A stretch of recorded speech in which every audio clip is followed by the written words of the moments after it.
I want to move on to another issue that came up in Parliament this week. Katie Gallagher was talking about digital IDs, which is, of course, something that they've been dreaming about since the days of the Australia card. Have a look at what the senator said here.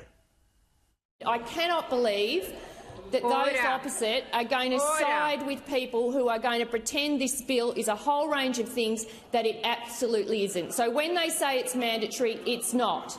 When they say it's going to steal your identity or it's a big government conspiracy, it is not. It is not. It is not. It is not. Alex Antic, she says it is not. But you say otherwise. And not only you said otherwise, but a lot of viewers and readers of X, formerly Twitter, have blown this up with a context note. Tell us about it. Yeah, look, well, if Katie says so, then I'm all on board. There's no problem. Then I must have got it wrong. Everyone must have got it wrong. So, no, look, the fact of the matter is this is legislation. People that aren't aware of this is, I think, one of the biggest stories in Australian politics over the last period. I mean, this is going to fundamentally change everything we do, and this is going to become an enormous impost on freedom. People 40 years ago pushed against the Australia card in numbers. We need people to do the same thing here with this digital ID. This will set up a framework whereby you can only be identified by way of your digital footprint, whether it be by your biometrics, so like when you hold your iPhone up and your facial recognition goes into the phone, that sort of style of system. And they're saying at the moment, no, it's all just voluntary. You don't have to worry about that. It's not going to be mandatory. Just like, remember that safe and effective jabs that we used to get? They were only voluntary as well to start off with. And then before you know it, you couldn't get a job without one.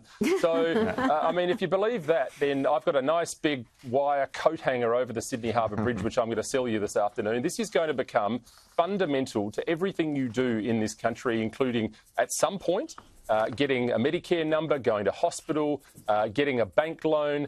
And, I can tell you right now, and I'll just get my tinfoil hat out, because we're running out of conspiracy theories, by the way. They all seem to come true, so we're going to find a few new ones. How about this one?